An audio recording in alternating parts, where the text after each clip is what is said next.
Thank you all for coming to the 2021 Vice Presidential Candidate Debate for the Undergraduate Student Senate at Virginia Tech. My name is Akil Kamalesh, and I will be the moderator for tonight's event. We're excited for such an important night in the inaugural election of the USS. We hope that this debate will serve as an opportunity for you to make an informed decision about who you would like to represent the undergraduate student body when voting next week from October 18th to the 21st on Gobbler Connect. Tonight you will hear from 8 different vice presidential candidates. They will each be given the opportunity to share their opening statements before we move to prepared questions. We have one question for all candidates, and then we will ask a set of prepared questions to candidates by position. There will be a short 5-minute break, after which the candidates will answer questions submitted from the audience. If you think of a question throughout the event, please scan the QR codes that were given to you as you entered, which will bring you to the question submission form. For those of you who are joining us via the live stream, the question submission form can be found in the description of the stream. Tonight's debate should conclude by 8 p.m. Before we begin, I would like to read the ground rules for the debate. Opening statements will be no longer than 2 minutes each. 2 minutes will be allotted for each candidate to respond to each question. A maximum of a single 1 minute rebuttal will be permitted to each candidate if they choose. If a candidate goes over time, they will be allowed to finish their sentence, and then they will be cut off. Candidates are not allowed to speak over each other or cut each other off. If you speak over another candidate, your mic will be muted. No intentionally harmful remarks will be allowed. Criticizing policies and actions taken or not taken is permitted, but attacking candidates themselves is not.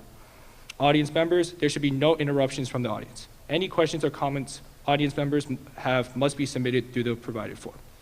If audience members are found to be disruptive, you will be asked to leave the debate. Candidates may remove masks when speaking, but must wear masks at all other times. Audience members must wear a mask for the entire duration of the debate. Please ensure your masks are covering your nose and mouth.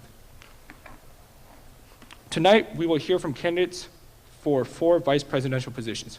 For Vice President of Issues and Policy, we have candidates Adyan Atik and Ainsley Creagan. For Vice President of Equity and Inclusion, we have candidates Charlie Sloop and Emma Rossman. For Vice President of Finance, we have David Cox Jr. and Sarah Weinkoop. Lastly, for Vice President of Administration, we have candidates Meredith O'Connor and Caroline Lohr. Please welcome our candidates to the stage at this time.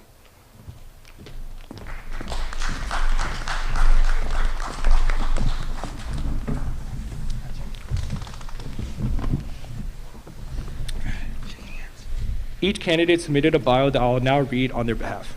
First, we have Vice President for Issues and Policy candidate Adyan Atik.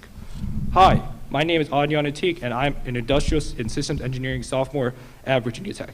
I'm an aspiring candidate to become the Vice President of Issues and Policy. Being a part of the USS transition team, I was one of the 4 individuals who wrote the Constitution and bylaws of the USS. This experience will allow me to operate in a manner where only advocacy for students' voices is valued, and any attempt to malign the institution is eliminated. Vote for Adyan and join this journey of creating a more inclusive, transparent, equitable, and sustainable campus at Virginia Tech. Now for Vice President for Issue and Policy candidate Ainsley Creagan. My name is Ainsley Creagan, and I'm an undergraduate student in the Honors College here at Virginia Tech studying multimedia journalism. As Vice President of Issues and Policy, I hope to reflect the voice of the general student body in the Undergraduate Student Senate by focusing on student feedback. We are all living and learning here together, so issues and policy at Virginia Tech affect us all. I would like to specifically address policy numbers 1025, harassment, discrimination, and sexual assault, 5,505, campus energy, water, and waste reduction, and 6,325, adding and dropping classes, and 6,360, auditing courses. Now for Vice President for Equity and Inclusion candidate Charlie Sloop. Greetings everyone, my name is Andrew Charles Sloop, you can call me Charlie, and I use he, him, his pronouns. As someone that helped establish the Virginia 4-H Equity and Inclusion Task Force, the ideals of this office have been a part of my education for many years. Everyone has a unique story. Now it is time to take those unique stories to make a positive difference in the Virginia Tech community. Infinite loop connects us all, so get in the infinity loop with Sloop to include a brighter future with me as your next Vice President of Equity and Inclusion. For Vice President for Equity and Inclusion candidate Emma Rossman, UT Prozim, that I may serve. These words have been ingrained in the principles in the history of this institution for nearly 150 years, and they recognize both a responsibility and privilege to work towards a better future for our community and world. For me, that means making Virginia Tech as equitable and inclusive as possible, to ensure every student feels respected and embraced across campus.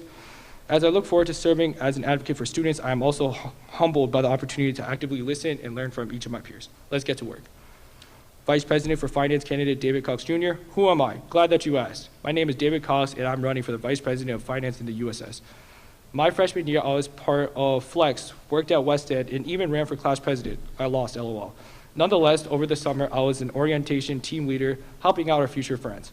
Now I am a residential advisor over at the lowly Water Hall. All in all, I know a lot about all of you, and I believe I can help speak our voices through USS and make a better impact. Vice President for Finance candidate Sarah Weinkoop. As the previous interim Vice President for Student Government Association and a finance major with a great understanding of money management and the student government process, I believe that I'm the best candidate for the position of Vice President for Finance. I've managed and accounted for government projects amassing more than $1 million and would be able to manage the $1 million funded from the student activity fee on behalf of you, the undergraduate students at Virginia Tech. For Vice President for Administration candidate Meredith O'Connor, who's ready to embody the Hokie motto, ut prosum? I know I am. I plan to serve my community by running for Vice President of Administration. As Virginia Tech students, we are responsible for implementing policies that protect one another. John C. Maxwell once said, "A leader is one who knows the way, goes the way, and shows the way." If elected, I'll use my leadership position to advocate for stronger legislation that will represent each and every Hokie. With your vote, I'll be your voice, and together we will make our campus a safe environment for everyone. And lastly, Vice President for Administration candidate Caroline Lohr. With the construction of USS, it's important to compare USS and SGA in understanding its failures and ensuring future success. This change needs to start internally that we may impact the greater student body and community. My foremost concern is hearing from the student body and acting as an allied connection between students and Virginia Tech administration. My goal is to keep officers and senators organized, create an environment that is safe for every voice, especially historically marginalized groups, to be heard and advocated for. Excuse me. The collective voices of our student body and government are the future of Virginia Tech. Candidates, you will now have 2 minutes. Sorry, guys. You have 2 minutes each to read your opening statement. We will begin with Vice President for Issues and Policy candidates, then continue.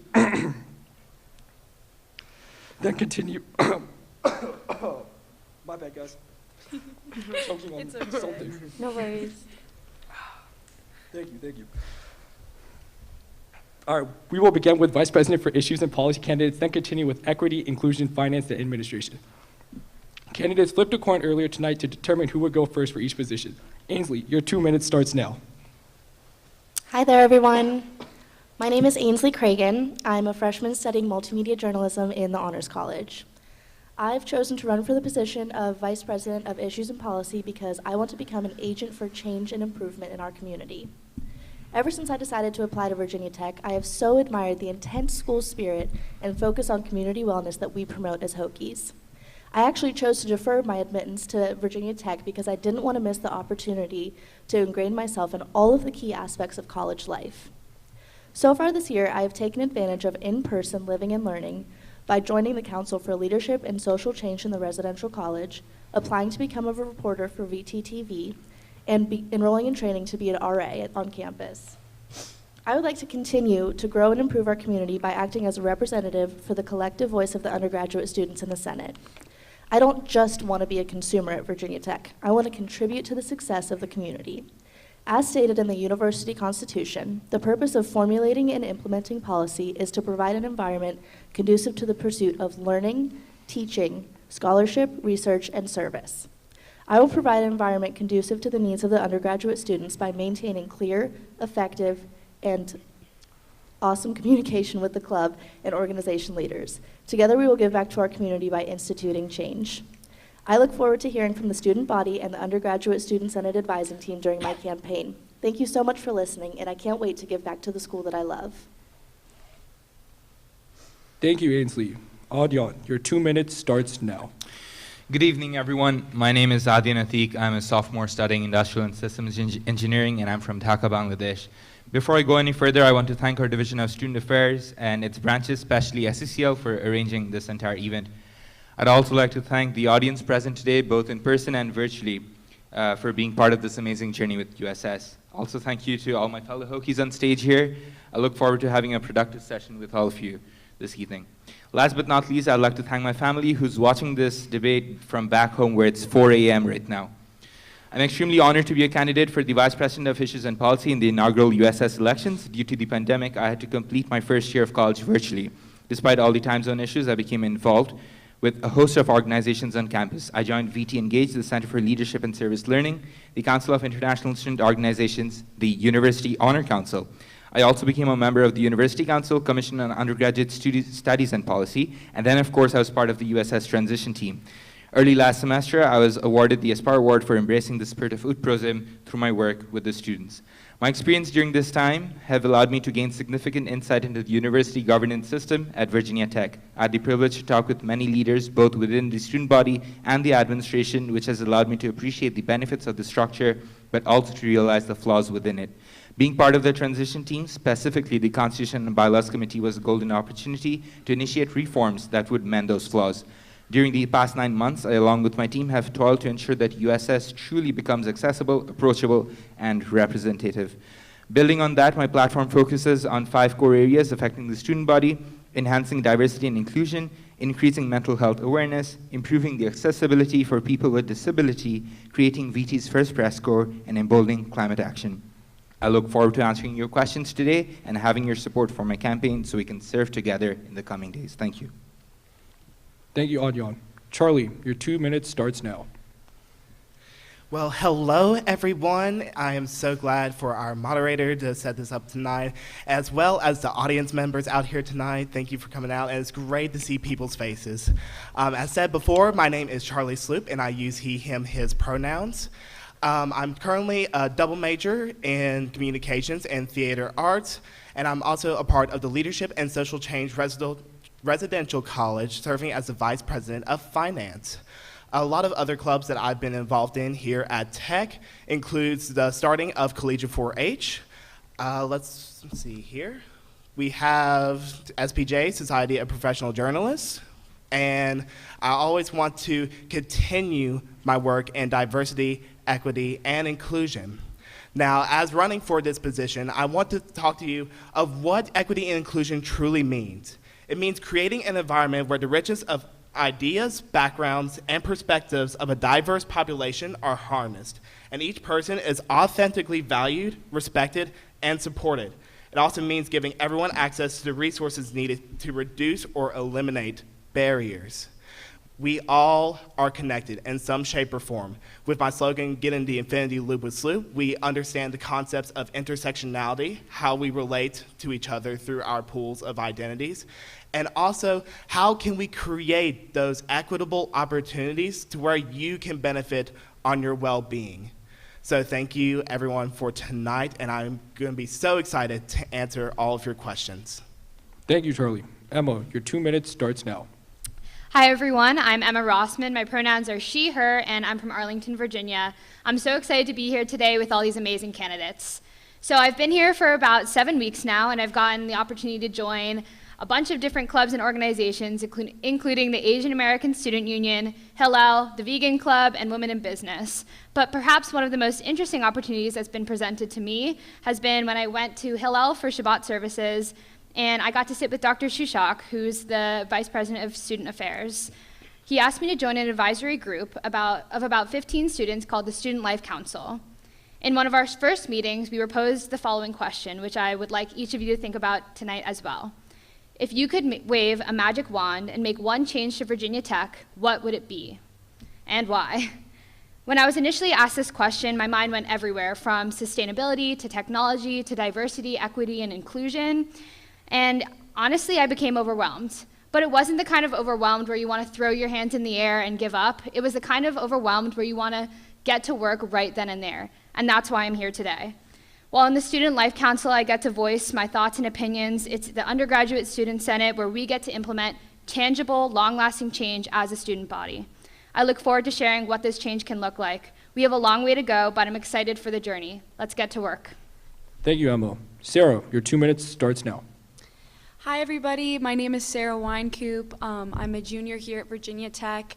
A lot of you may not know me, but I actually was the interim vice president last year for Student Government Association, and I was at the helm of building USS. So I just want to take like a second and just clap for everybody here who's standing here. I could not even imagine like how awesome all of these candidates are. You guys are so qualified. I just want to say thank you guys for coming here and building up and wanting to run this organization that I built. So if we could take a second to clap, that'd be awesome. Basically, I'm just here today to talk about how I want to run for Vice President of Finance. Really, it's not really a sexy topic to talk about, so I won't spend too much time talking about it. But as you could hear from my opening statement, I did actually manage $1 million, well over $1 million for a defense contractor. And a lot of that's really been an amazing experience. And because we have to do the same thing, one of us will actually be managing that and actually building out how we do that in January. You have to have some concept of money and you have to have some concept of accounting, as well as personable skills. Our job is not just with money itself, but also with connecting with all of these people beside me, working with them, getting them budgets, all that sort of stuff. So basically, that's just a little bit about myself, and I can't wait to answer any questions that you guys have. Thank you, Sarah. David, your 2 minutes starts now.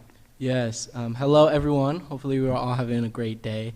My name is David Cox. I use he, him pronouns, and I'm from Ashburn, Virginia. I'm a double major in economics and political science. I'm also in the Honors College. All that my platform said is true. I have numerous experiences that allow me to better understand the rest of our student body.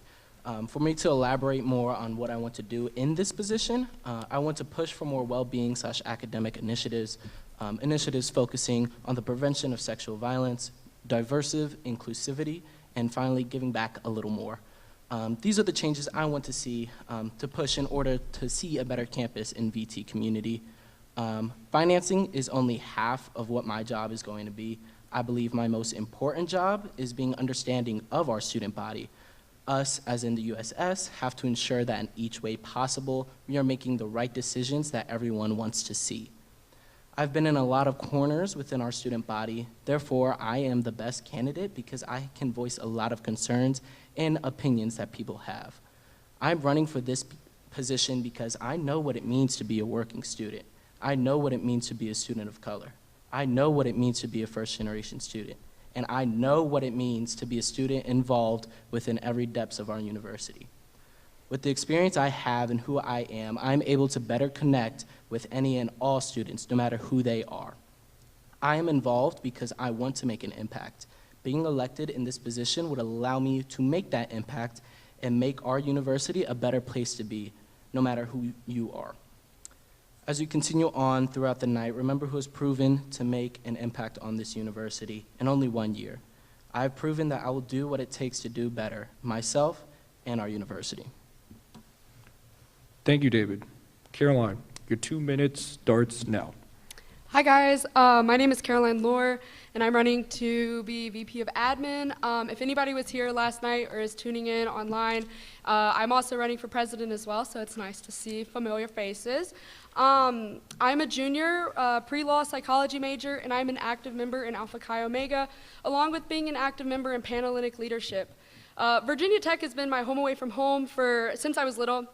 My dad is an alumni, and I started coming to football and basketball games for over 15 years now. Having the opportunity to stand before you and run for VP Admin, the school I love and have loved my entire life is an incredible honor, and I am so appreciative and grateful for this opportunity. I was in class one day during the beginning of the semester, and my teacher brought up Mahatma Gandhi and his famous saying, "Be the change you wish to see in the world." I have heard this quote more times than I could count, but something about it really stuck with me this time.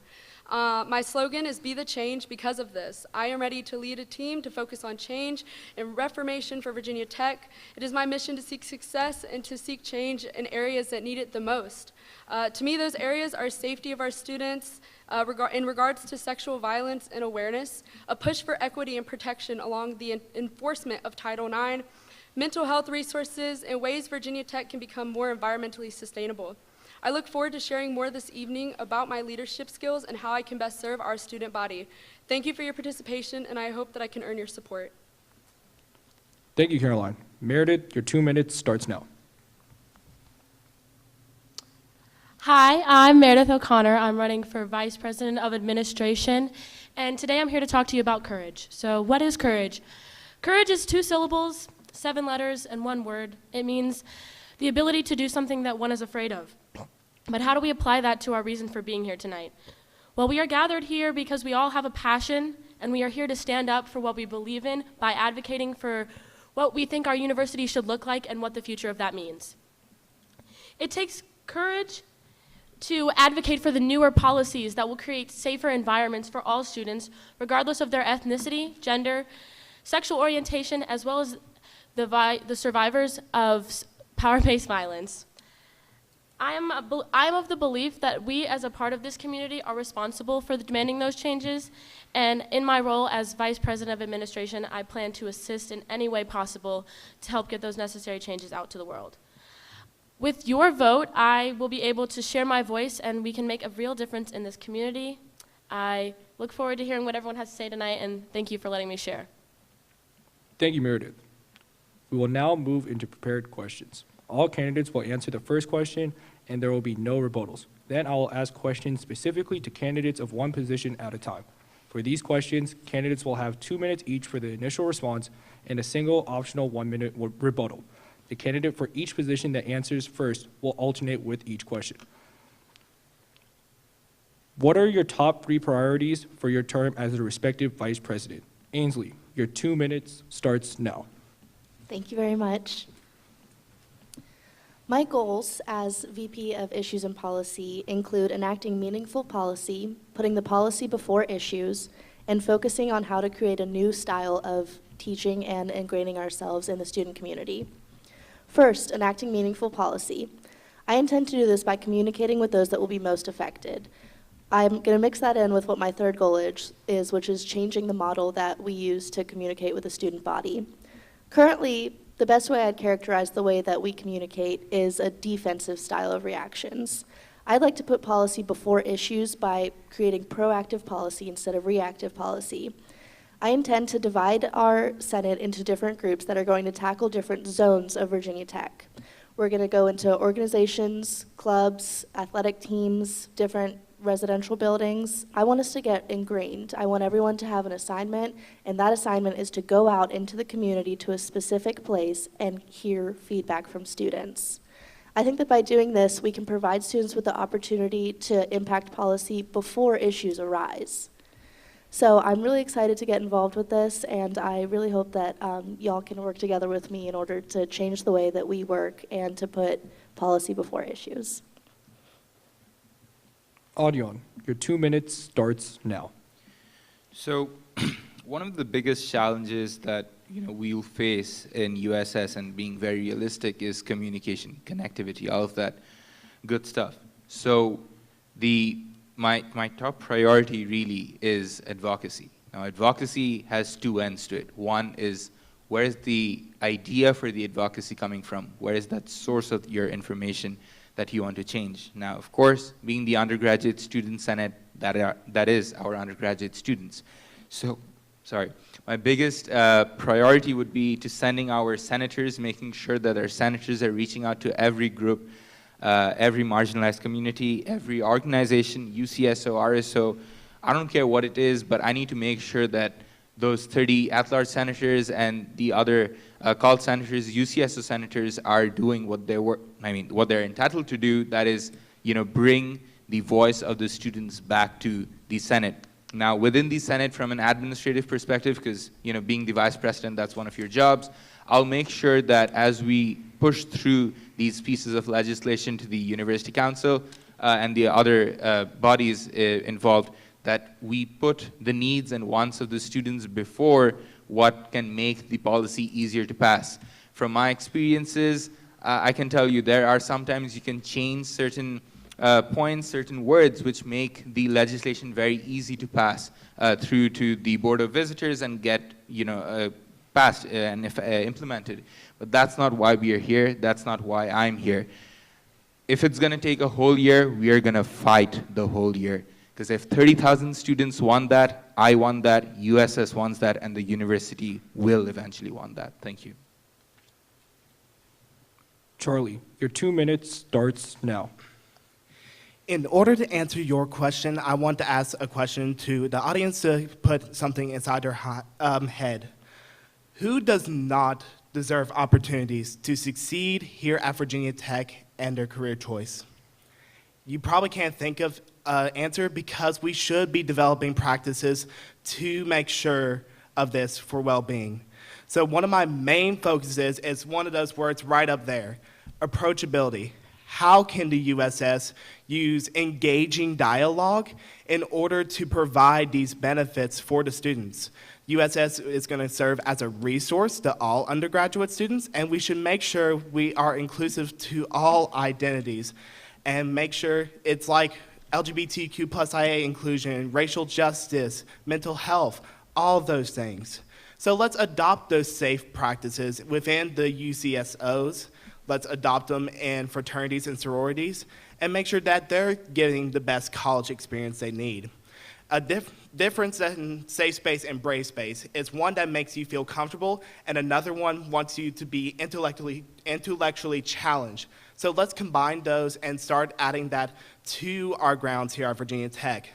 Another topic that I would like to use along with those two is to get more students, representatives, and faculty to understand mental health first aid. There are a lot of things that mental health covers, and especially with the recent protests with the sexual and gender-based violence, we want to make sure that we are there for each other as a fellow Hokie. So let's get those trainings and let's get that empathy, understanding, and belonging. Thank you very much. Emma, your 2 minutes starts now. Yeah, so I'd like to start by directing you all to my Instagram. It's at Rossman _USSVT, and there I outline my 8 top priorities, and in detail as well. But I'd like to highlight 3 right now. So the first one is religious equity. I'm a proud Jew, and I've had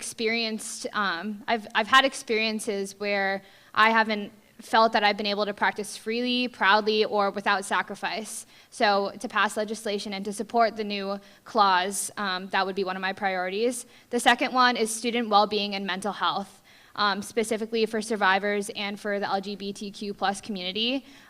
Making the process of seeking out mental health resources as accessible as possible through policy is going to be one of my priorities. And my third one is overall inclusivity. And this includes students of color and the LGBTQ plus community, and then also making sure that, again, we have representation. Through this inclusivity, I would also would like to work with the UCSOs and their constituency organizations to ensure that we have a wide variety of feedback from a multitude of students. Sarah, your 2 minutes starts now. Yeah, so my 3 priorities are centered around one of our values, which is stewardship. Mainly, the hardest part of my job is going to be having that smooth transition from Alec Bradfield, who's currently the head of SBB, which is Student Budget Board, which is not currently housed under any student government organization and will be housed now under USS. So that's the first of my priorities, is having that connection, that mentorship, that bond. You need to have that communication. Otherwise, how am I supposed to know what I'm going to be doing? This is a completely new territory than what I had before as a vice president. My second priority is going to be transparency.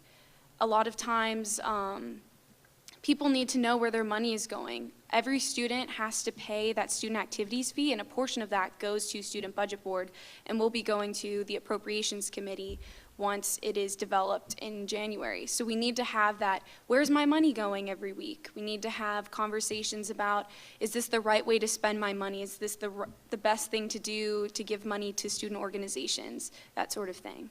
My third priority is I want to make sure that we run effectively. I said this before, but more intentionally, is everybody knowing what they're supposed to do. There's certain things in Student Budget Board right now that are monotonous. They aren't as efficient as they're supposed to be, so I would love to do a whole workaround on how that would actually work and how to make the lives easier for those that would be on the Appropriations Committee. Thank you so much. David, your 2 minutes starts now. Yeah, so one thing that I believe is most important throughout our university is holding accountability.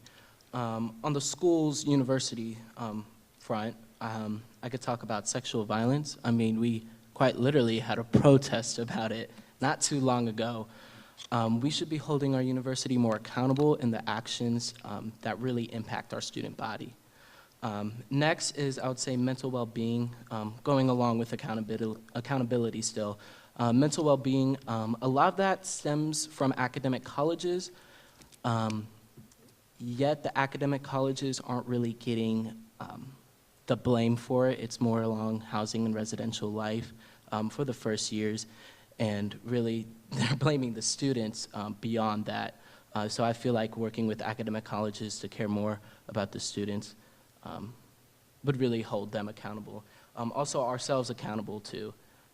This is the first year we're doing this. We need to hold ourselves accountable in order to grow from it, which goes to my next point of growth and diversity. We have to ensure that we're hearing voices from everybody along the lines, whether that be first-generation students, transfer students, Greek life. We need to make sure that we're hearing people, because if we don't listen to people, we are failing our jobs. And we have to make sure that we're approachable through the whole thing, and that we will take anybody with open arms, and that we will actually contact you in case we need you. Next is representation. We have to make sure that our voice is loud enough so everybody hears us, and that goes along with transparency. What I would like to see happens is, say, weekly emails of policies that we're passing that can affect the student body. So yeah, thank you. Caroline, your 2 minutes starts now. Yeah, so I talked about it yesterday, but sexual violence, and other people have mentioned it, is incredibly important to me. The fact that we had a protest and the fact that there wasn't, to the fullest extent of accountability on all accounts with the university and for the victims and the people that had done the action. That also leads into mental health as well, and making sure that we are reaching out to students that have been through trauma, whether it be by this or like at school, through the school, or just in a completely everyday life. Having teachers reach out, having us reach out, having cook counseling, be more proactive in USS and what it is that we can do for our students. Keeping up with VP admin, I want to make sure that everybody's organized. I want to make sure that we have places that we can meet and that things go smoothly. And if things don't go smoothly, that we have a plan B and that everybody can just breathe. It's our jobs to make everybody else's easier. And talking about representation and making sure that we hit every single corner of Virginia Tech in order to come to USS and be able to voice their opinion. One of the things that I want to do so badly is to create a platform that everybody feels safe. We mentioned it earlier where, safe and brave spaces where people want to voice their opinion, but they are so scared because of the outcome that they fear that they might receive. That needs to just have no place here. And making sure that we hit every single agriculture, people of color clubs and different type of religion clubs, absolutely get everybody involved as much as we can because we want to be as inclusive as we can. Meredith, your 2 minutes starts now. Okay, so as the Vice President of Administration, a lot of the duties that I would be tasked with handling would be more internal of the organization. So for me, that means setting up the organization with a good foundation for the future.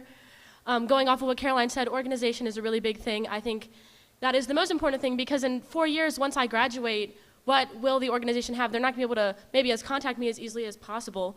So I need to be able to set up our organization with a future that's organized, and they can say, hey, this is the first year we did this. This was the policies that we wanted to implement. Where are we now? Where are we now in those policies? How are we progressing in those? Because I think a lot of the changes, the big changes, they're not going to happen overnight. So it needs to be small, little changes that get people ready for the big changes because that is how we effectively change the policies at Virginia Tech and we make a better place. So my top three would be, again, mental health. Like a lot of the other people said here, I'm a person who struggles a lot with mental health. I'm a person who uses those resources, but I know a lot of people who are too afraid for fear of the stigma or whatever that means about mental health, that they'll be judged when there is nothing wrong with seeking that kind of help for yourself. And so I think that, making that so clear that as a university, we stand behind people who need help because we all need help. Whether that's mental, physical, whatever, we all need help. So the organization, setting up people appropriately to receive the mental health that they deserve. And I want to be an advocate for the students. I want to be a place where even if I don't know every person on this campus's name, because let's be honest, that's kind of a lot of people, I want to be able to feel like the students can come to me, I can go to them, and that we have an open relationship where we feel like we can share the ideas, because I don't know everything that every student on Virginia Tech wants, and I want them to be able to share that with me. And I hope that you will allow me to do that. The next two questions are for our Vice President of Issues and Policy candidates. What do you see as the biggest issue facing students on campus today, and how will you specifically work in this role to resolve that issue? Ainsley, you have 2 minutes for your initial response starting now. I think that, forgot I can take this off. I think that an issue that a lot of students face is feeling lost in the crowd. I know that I've felt like that since I got here, and I've been counting down for the past year while I was away from school. I want to get here, I want to get involved, and then I got here, and it was really overwhelming. So I've been trying to take advantage of opportunities as much as I can, and really just finding mentors where I can. CL Bohannon in the residential college has really been a mentor for me and been very helpful in just showing me that all students have a place here at Tech to contribute, and we all have something to add to our community. So in order to resolve this issue, I think that I would again reach out to individual student groups and try to shrink our community as much as possible by establishing relationships across campus and showing that everybody has a role and that we can all grow and become amazing together. Adion, you have 2 minutes for your initial response starting now.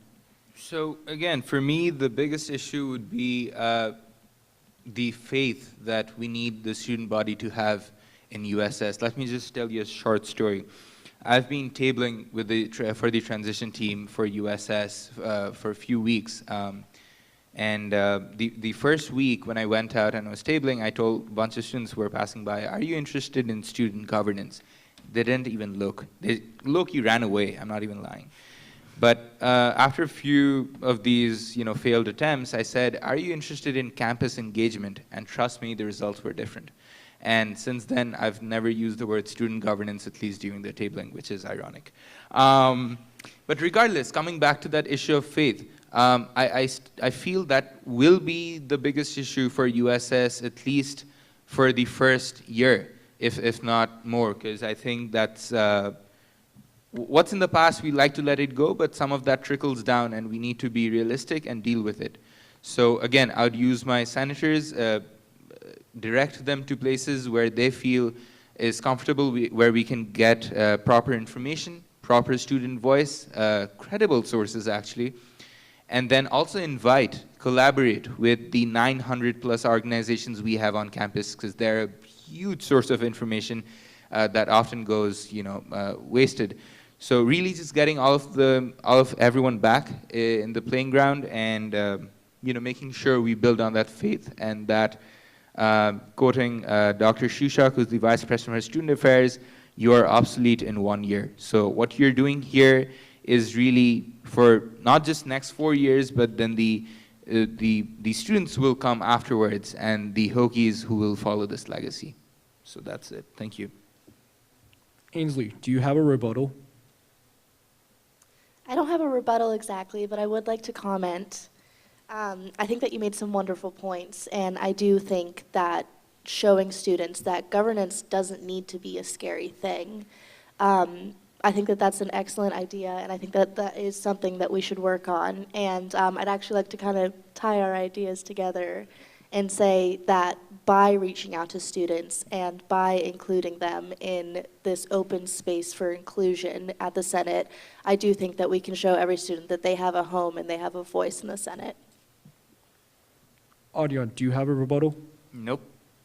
Thank you. We will move on to the next question. If your personal beliefs contradicted a piece of legislation a USS senator was working on and you had to sign off on it, how would you handle that? Audion, you have 2 minutes for your initial response, starting now. Well, the words itself, answered the question. Personal bias, professional bias, no. When you are in the Senate as a senator, a vice president, a president, or in fact any position within the structure, your personal bias stays personal, right? You don't mix it with your professional working, your professional advice, your suggestions. So, of course, if there are issues that that might contradict my personal views on a certain topic, that doesn't matter to me. Again, as I've mentioned, what matters to me is what the students think. If 20,000, 30,000, whatever the number is, students say that this is what they want, I want the same thing regardless of what I personally believe in. And I'll tell you this, we had the UCSA retreat a few weeks back, and the member of the Jewish Student Union came up to me and said, hey, you're a Bangladeshi, then how do you think that you'll work with us as a community? And I said, yes, I'm a very proud Bangladeshi, true, but when I'm here, I'm a Hokie. And I don't think a Hokie is bounded by your race, gender, nationality, ethnic background, socioeconomic status, any one of those social labels that we like to play along. So of course, if that's what the students want, my personal bias has got to do nothing with what needs to be done. And I will do everything in my power to ensure that the students' needs are achieved, championed.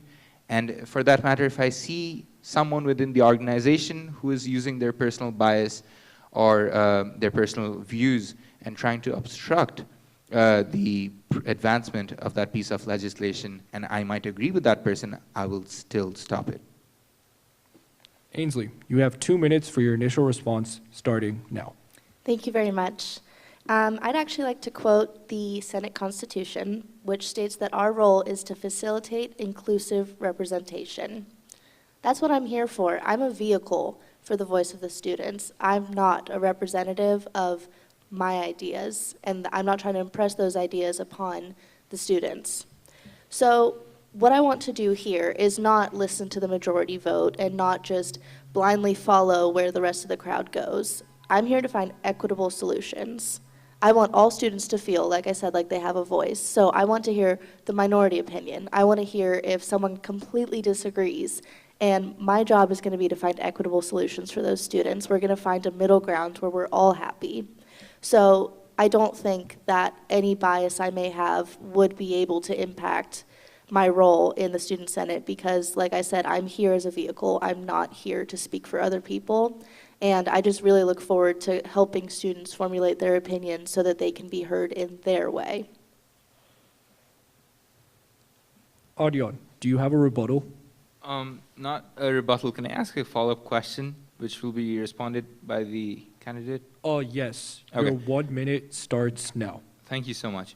Well, I firstly agree with what you said. It's true that sometimes the minority approach is overruled by what the majority says, and we definitely want to avoid that. My only question is, how do you want to do that? Because, of course, our interaction as USS reps with the student is very limited. As much as we want the senators to go out there and do all of that, it's very limited. We do have public forums, as mentioned in the Constitution. But how do you plan to bring 30,000 student voices and gain those compromises? Because I agree, compromises are needed. I just want to know how you want to go ahead. Yeah. Thank you so much for asking that question. I actually really appreciate it. And that is one of the changes that I would like to make in the Senate. I understand we're a very large school, and like I said, I felt lost in the crowd at the beginning. But after a few weeks here, I have found that any community, no matter how large, can be shrunk to feel personal and to feel like you know people within. So I think that I would say that as Senate vice presidents or representatives, I would ask that our senators try to go out and shrink their communities. We're going to divide and conquer. And by creating a lot of connected communities, we're going to be able to find a collective voice for all students. They're all going to have a voice no matter where they are or what amount of access they have to actually speak in the Senate. They can use forums or they can talk to their senators. And I also think that accountability for senators in engaging with students is going to be really important. We're going to have proof that every student has an opportunity via their representative. Thank you. Thank you. We will move on to the next question. The next two questions are for our Vice President of Equity and Inclusion candidates. How do you plan to promote inclusivity at Virginia Tech? Charlie, you have 2 minutes for your initial response starting now. Yeah, thank you so much. That is an excellent question. How do we do it? Well, we need to look at a simple concept, and that's communication. We are taught that communication is the oldest form of learning and engagement. So how are the ways that we can do that? Picking up on nonverbal cues, learning about different cultures, learning about the symbolism within the cultures. That's when we start making inclusive practices and safe practices within the respective communities of Virginia Tech. You know, I've been looking at one of the practices that we've been using in the Equity and Inclusion Task Force through Virginia 4-H, and that is empathy, understanding, and belonging. So if you're not sure of empathy, empathy is putting your self into one other's shoe, and you understand the feelings, the emotions, the thrive that is happening to that person in the current situation. So you talk about it. You go get those resources. We, as the Senate, provide those resources to engage in curiosity and in dialogue. Now, you have that understanding, and then you make a sense of belonging. So that's where inclusivity begins. When going to those different identities, if you've ever seen the iceberg model of what you can see on the surface, but you don't know someone's personal experiences, household life, all of those things, and even interests, that's where communication, dialogue, and curiosity plays a major role. And that's how we should be doing as a fellow Hokie to all undergraduate students. Emma, you have 2 minutes for your initial response starting now. Yeah, so we use the word inclusivity a lot, and it's in our in the role that we're running for. But what does it mean, and what is it in practice? So to me, I think that it means education. I think it means advocacy, and I think it means resources. For our students, they need to be educated on how to curate inclusive spaces. What language am I using? What gender neutral and inclusive language am I using that isn't a burden on me, but will make the space so much more comfortable for all the students that are coming over? What resources are we posting around campus? What seminars are we hosting for students? What affinity spaces and comfortable spaces are we curating for our students so that they feel that this is a space for me. This is a space that I can feel like I am myself. This is a space that I can meet like-minded people or to learn from people who aren't like me. And I think that that's what inclusivity really means. Charlie, do you have a rebuttal? More of an addition, and thank you, Emma, so much for bringing that in. Literally, you got my adrenaline pumping. So you mentioned the word advocacy, and that is such an important aspect to all work in diversity, equity, and inclusion. I was asked earlier in the week what advocacy means in terms of this position, and I responded with, if we are making a difference, even a slight one, to improve the well-being and civic life of Hokies, students, faculty, any of that, that is where true advocacy begins. And thank you so much for understanding that, like, when we introduce ourselves with our pronouns, that is a step towards inclusive practices. So let's continue to make that work, continue on educating others, talking to faculty of how they can adopt that in their classrooms. Because when you walk across campus, We want to make sure that you can establish that space wherever you are. Emma, do you have a rebuttal? I do not. Thank you, Charlie. Thank you. We will move on to the next question. How have your experiences at or before Virginia Tech prepared you for this position? Emma, you have 2 minutes for your initial response, starting now.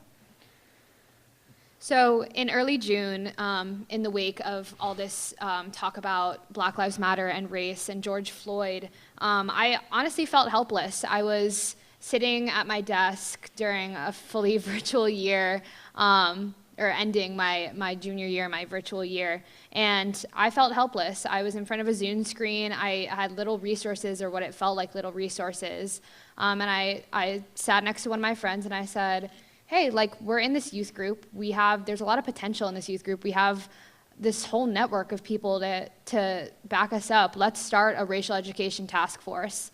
And let's gain some traction. Let's start affinity groups. Let's go to protests or virtual protests. And let's get people on the ground running. Like, let's just take some action. Let's move towards these steps, because growth, it's not linear and it's not easy, and it takes a process, but we need to get the ball rolling. We need to just start. And that's exactly how I feel about the USS. We're so brand new, and we just need to get started. We just need to get the ball rolling, and we just need to continue to gain traction and pull people in. And I think that starting that task force, amongst many of my other qualifications that I also have on my platform, will kind of move me forward and will continue to gain energy in the USS. Charlie, you have 2 minutes for your initial response, starting now. Thank you so much. I find it interesting how we both started task forces. That is so awesome. But mine was actually through Virginia 4-H and Virginia Cooperative Extension, the Virginia 4-H Equity and Inclusion Task Force. The co-founders, my friends from Fairfax, they reached out to us across the Commonwealth, 3 others, and was like, hey, let's actually start this idea. Let's start making this into a reality, because during COVID and everything, there was a sense of hope. Resources were not as accessible because we couldn't be in person like this. So how can we develop the virtual spaces so that way students and 4-Hers could feel alive?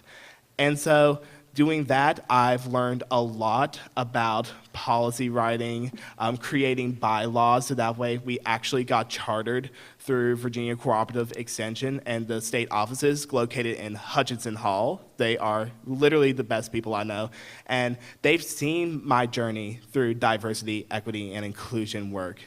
And that's just the beginning. I like to say that with all these experiences, that the work doesn't end. It will never end. It's always getting adapted or being flexible to the current needs of everyone. So, as you said, let's get the ball rolling. And even when we hit those barriers, how can we deconstruct those in order to keep on moving forward? Emma, do you have a rebuttal? Yeah, I'd like to use my time to respond. I love what you said about there's always more work to do, and I couldn't agree more. And I think that what's so important about this work is diversity, equity, inclusion, DEI work is exhausting. To constantly be pulling from your own experiences, to making sure that everyone in the room feels comfortable, to make sure that there's a spot at the table for everyone, that can be tiring. But for me, this work is energizing. And the more that I feel like we're making progress, the more that I feel like the USS can grow. We have so much potential, the more energy I get. So I would say that's also why I'm qualified, because I gain energy from this work. Charlie, do you have a rebuttal? Yes, I have it in addition. So, exactly, the energy, the way we interact with people. To let you know that I'm an extrovert, so I love being around people. I love to see what makes up a person. That has always been so interesting to me. And you're right, sometimes it can be exhausting, but as the Senate, let's be with each other and let's talk about it. Let's go for a coffee walk and talk, because those conversations are the starts of seminars, workshops, educational opportunities within the classroom. A lot of corporations and colleges are considering DEI work within their framework of the syllabi. So let's keep on going. Thank you. We will move on to the next question. These next two questions are for our Vice President of Finance candidates. How do you plan on working with other student organizations in Virginia Tech departments on campus? Sarah, you have 2 minutes for your initial response, starting now. I think that this answer this question is best answered by really just looking at what the structure of USS is like. In the question, it was mentioned that how would I bring different groups and UCSOs, different organizations together for finance. Finance is obviously something that affects everybody, every student. We all pay, we all contribute to it. We're all members of USS here. Anybody sitting in the audience is a member. But we have senators that have specific UCSO roles, whether they're representing, the cadets or Hokie Pride, LASSO, that sort of thing. And those members actually sit on the Appropriations Committee. Now, one of the things that would be in my role is how do I get them jazzed up? How do I get them excited about something so boring as finance and numbers and accounting? Like everybody, when you think of it, you shudder and you go, ugh. Oh my gosh, that's so boring. But I think it's actually really interesting, and it's about the people that you're around. And as you can probably tell from right now, I'm very bubbly, I'm super sweet to talk to, a little extroverted and a little introverted, depending on what day you catch me on. But I think it's really about putting forth that transparency, getting people excited, working on the ground, being like, hey, I think you should do this. You seem smart enough to do it. Anybody can do finance. I can teach, and I will definitely teach. I will sit there and hold your hand through it. I just want to make sure that everybody has a seat at the table, especially when it comes to finance. Thank you. David, you have 2 minutes for your initial response, starting now. Yeah, so I think one important thing that we have to realize is that everybody on our tables right now, we are all representatives and we are elected compared to those that have the positions where they are appointed and have to go through that interview process and such. And I think what comes more importantly with being elected rather than appointed is you have to be involved. You have to be involved with a lot of things. Since we are representatives, we have to be in all corners of our student body, and I believe I certainly embody that. Over the summer, I was an orientation team member. I'm currently an RA. I'm a part of the class of 2024 L team. I worked at West End. I can keep on going. I believe I embody what it means to be a true representative. And working with other organizations, that simply comes easy to me. I have connections through a lot of my bases just because of the amount of stuff I am involved in. It's super simple for me to just reach out to somebody and work the connections up to just bring them to have a talk. And I think it's essential to know that when we are working with other organizations, we have to know why we're bringing them in. Part of my platform is diverse inclusivity. And what that means is that whenever we're talking about a certain policy, bill, or such, we have to make sure that the communities that are being affected by it, we have to bring in and definitely talk to and see if it's in general a good idea. If they don't believe so, then it shouldn't be a thing. So in general, we have to work with other organizations. I believe I have every contact point to do so, and I have to make sure that we bring in the right people when we're talking about the right stuff. Sarah, do you have a rebuttal? Yes, I do. To go off of your point as well, I definitely do have connections across campus. I have this weird niche job where I'm a sugar analyst for a commodity investing group on campus, and I definitely have ties to Pamplin, which is the business college here. I'm also involved in Greek life. I'm in a sorority, and as you know, you have so many poles in every which way direction. But ultimately, it doesn't come down to what specifically you're involved with. It's about, can you do the job? Can you do it ethically? It's more so I have this thing, and there's this really exciting thing coming up, organization has this awesome event they want to throw. Can I do this? Is it actually within the bounds of the appropriations? Can I give them this money? I may love them. It may be a super cool thing I want to go do, like Quidditch. The Quidditch team might need like new brooms, whatever, but you have to figure out, okay, is this something that you physically can do in addition to connections? David, do you have a rebuttal? I do. I think in general that it's just really, really important to know the student body.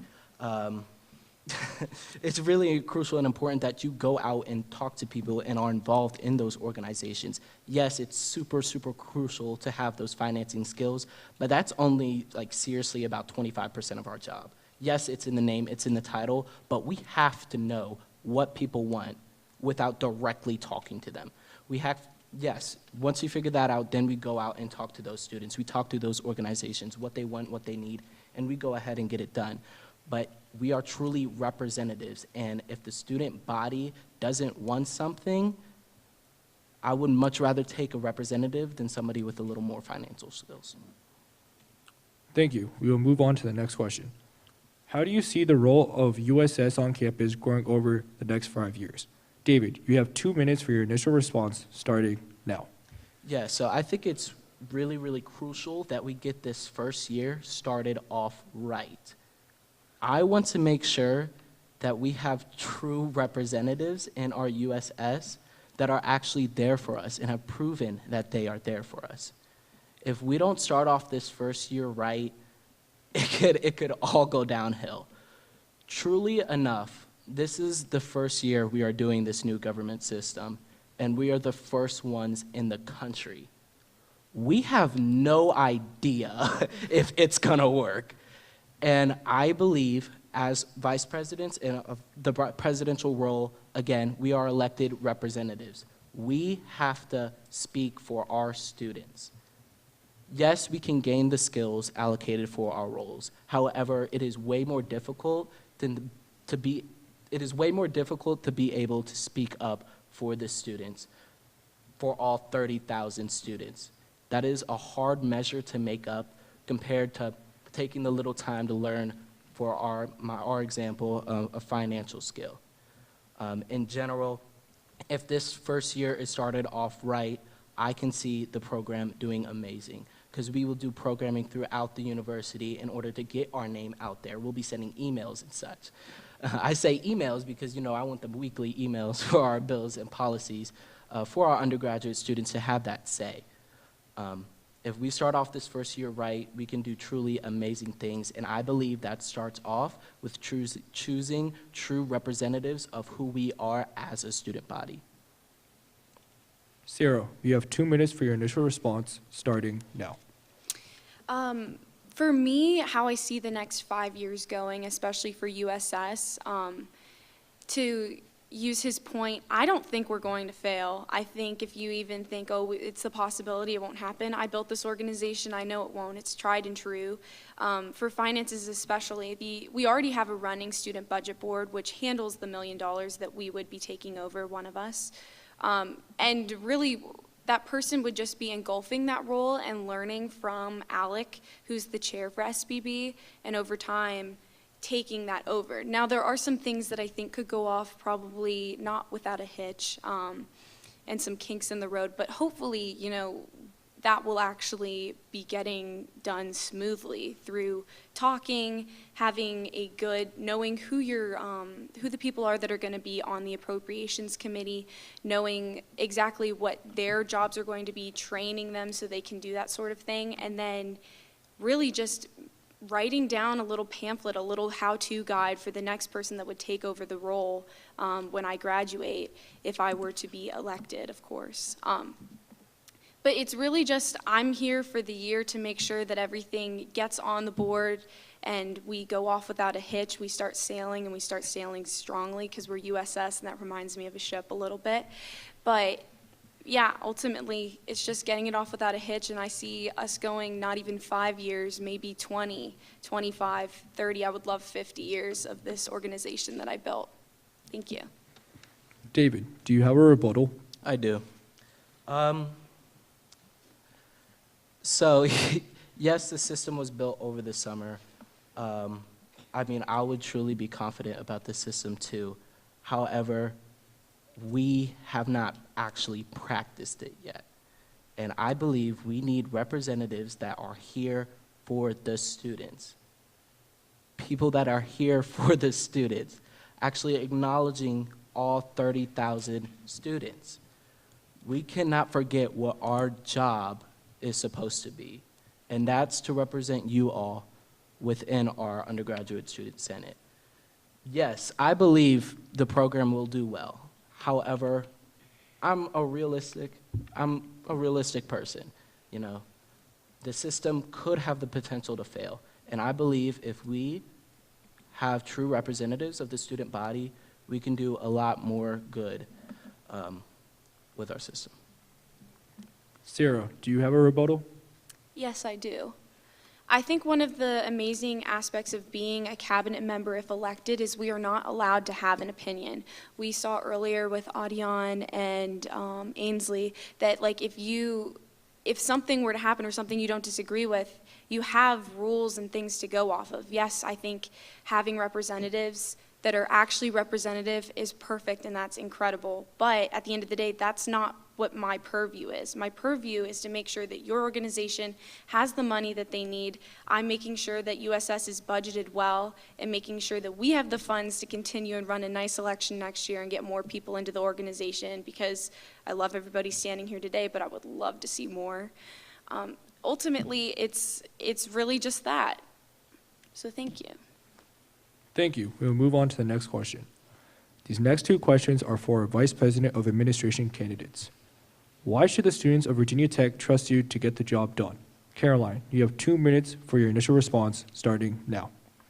Yeah, absolutely. I'm just going to reference this week. This week, I know all of us, and we were talking with Miles yesterday, it's been crazy. Trying to manage campaigning all within a time span of a week is so time-consuming, yet here we are, every single person. I hold myself accountable. I motivate myself. I drive myself. I set timers for myself. I say, okay, we got to get this done, X, Y, Z. Just doing all of that stuff in order to obtain the things that I want to do, along with adding everything else. So for myself personally, on top of all of this, my sorority is having their philanthropic event this week as well. And so it's a matter of juggling two very important things to me. And I can't be in two places at once, but I'm trying my absolute hardest. And so far it's been going well, fingers crossed. But it's been a really humbling experience, and I think that it is something that has absolutely prepared me for the chaotic sense of what VP for admin is, and within the coming semester. Meredith, you have 2 minutes for your initial response, starting now. All right, so I'd like to start off by saying that I, thrive in chaos. When things are going crazy, that's when I feel the most connected in the zone. But with that being said, I'm also a very organized person, which I know those two sound like they kind of contradict each other. But in the chaos, when lots of things are happening, it motivates me. I feel energized. I feed off the energy of other people. And so I use that, and I organize myself, and I don't know about y'all, but I live by my planner. Like, if it is not in the planner, it's not getting done. That's the way it has to be, because that's just the way I organize myself in my life. And so I think for this organization, being in the administrative role, I do have experience in that. A couple years ago, I was a state officer for a high school organization. I don't know, you might have heard of it, FCCLA. I was basically kind of a similar role to this, and I was tasked with being very organized in that same role. And I juggled that along with doing work and school, which is exactly what I do now. I'm a student. I'm involved in clubs. I'm involved in College Mentors for Kids. I work 2 jobs on campus while also balancing all that schoolwork.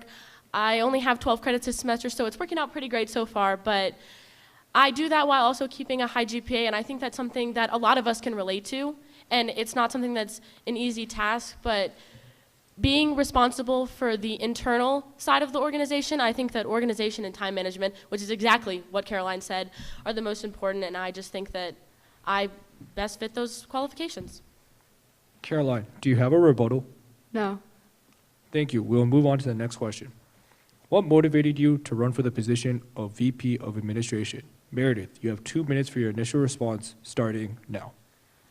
So this position, honestly, at first I kind of debated about running, and then I got the email saying that, they were still looking for this one position. And I've always kind of been the person, it's like, if you get your foot in the door, that's the best you can do. And at the time, when I got that email, I was struggling a lot with fitting in to the campus just because I felt like maybe my identity was not really lining up with who I was becoming and that kind of thing. It's kind of a lot, and that sounds really confusing and misleading. But anyway, the whole point is I was struggling a lot with myself, and I wanted to feel like I was making a difference somewhere, but I put a lot of pressure on myself to feel like I had to change the entire world, which I'm one person, and honestly, that's not reasonable for anyone to take on.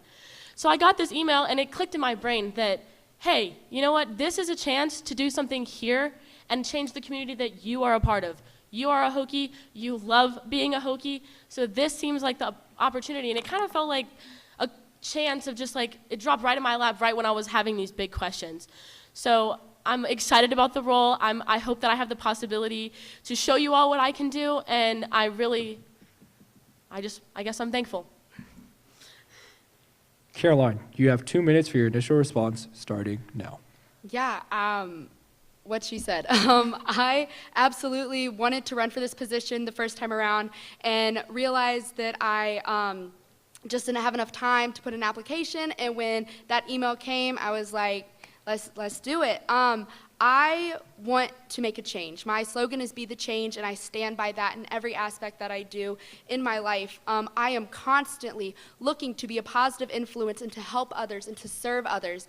And through this position, I feel like working with great people all around and for the university that we all know and love, is really the drive and motivation that I have to do it, because I want to see change implemented and I want to see it go smoothly. I want to be able to look at the past and say, you know what, it's in the past, let's move on from it, let's learn from it and progress forward and understand the things that need to happen and the changes that need to be made.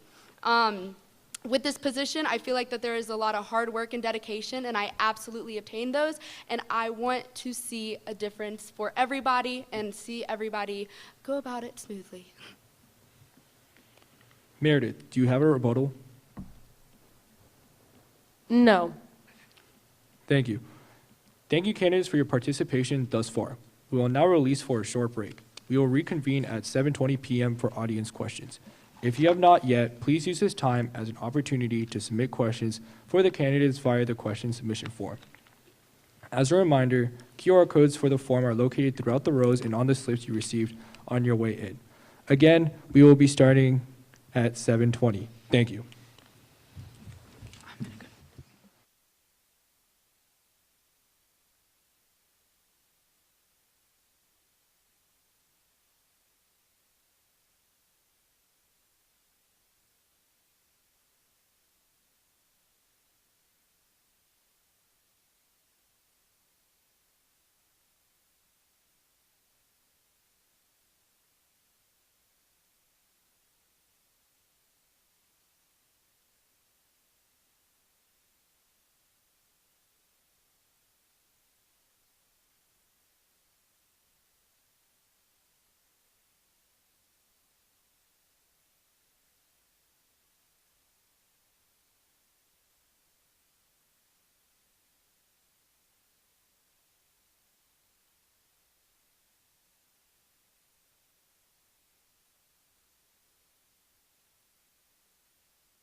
We, we will now reconvene so that the candidates will have the opportunity to respond to questions submitted from the audience.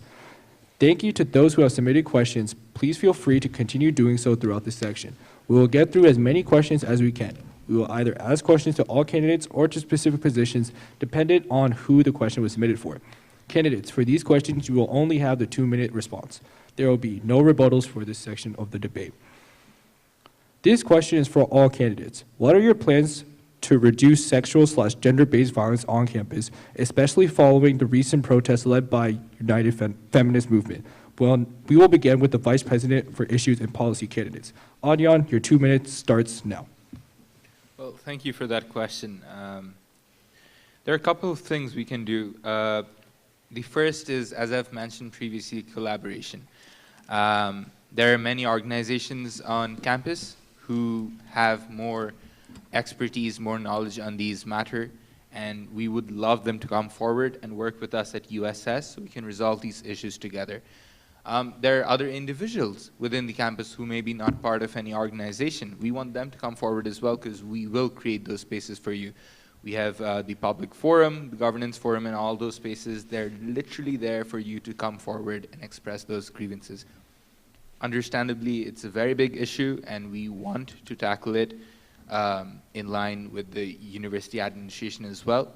But we need to come forward and have that that space, that discussion where all our stakeholders are there. It's not just the university and the USS folks or the USS folks and just that organization or whatever it is. I think it's important to have all the perspectives together in a single table, and that really helps you come up with a better, more feasible compromise that really gives a fruitful solution to the problem. Additionally, there are 3 points that I want to mention that we can work on. The first one is improving the case content on these issues. As per the Clary Act, it needs to be released to these students, but I think we can improve on the case content. Secondly, we should improve the communication between the Title IX coordinator at campus, at Virginia Tech, and the Blacksburg Police Department. Lastly, this is not an improvement, but just something we should keep in our minds and strive to have always is victim protection. I think that is insanely important that we maintain that policy. Thank you. Ainsley, your 2 minutes starts now. Thank you, Adyan. I think you made some beautiful points there. This is an issue that's really important to me. I have a single mother, and I grew up in an all-girls household. So I have attended the women's marches for as long as they've been occurring in DC. I've always been a supporter of women in the community. But I don't think that sexual assault is just a female issue. I think it's a people issue. It's not just women that need to be educated and protected, and it's not just men that need to be told to stay away from women. It's a group effort to keep everyone in our community safe. This isn't an issue that just affects women, it affects everyone. So I think that it's really important that we consider changing the way that we approach sexual education and protection in the community. Over the summer, we had to go through some sexual assault prevention modules online, and I know plenty of students that were sitting in the dorms that first welcome week, Netflix on one side, the module on the other, and they were just kind of clicking right through. I think in-person education and engagement is really important when it comes to sexual assault because this is an in-person issue. This isn't online harassment or bullying. This is something that happens face-to-face and in real life every day. And I do believe that by engaging students face-to-face during Welcome Week events or in their RA educational programs, I think that we should switch from an online module to an in-person engagement event about sexual protection and education. I also think that establishing connections with VT police on campus is really important. My RA on my floor actually invited the VT police to come speak with us, and I was a little afraid at first. They're the cops. I don't want to get in trouble with the cops. I don't want anything bad to happen. But they're just people, and they're here to help us, and they love us as Hokies, and they're here to support the community.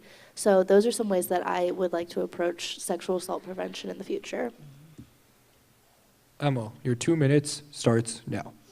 Yeah, so when I first came to campus, and I think maybe the first week, I received one of those scary emails. I think we all know what that email looks like. And I was kind of taken aback. I was like, what is this email? Like, I hope I don't get another one.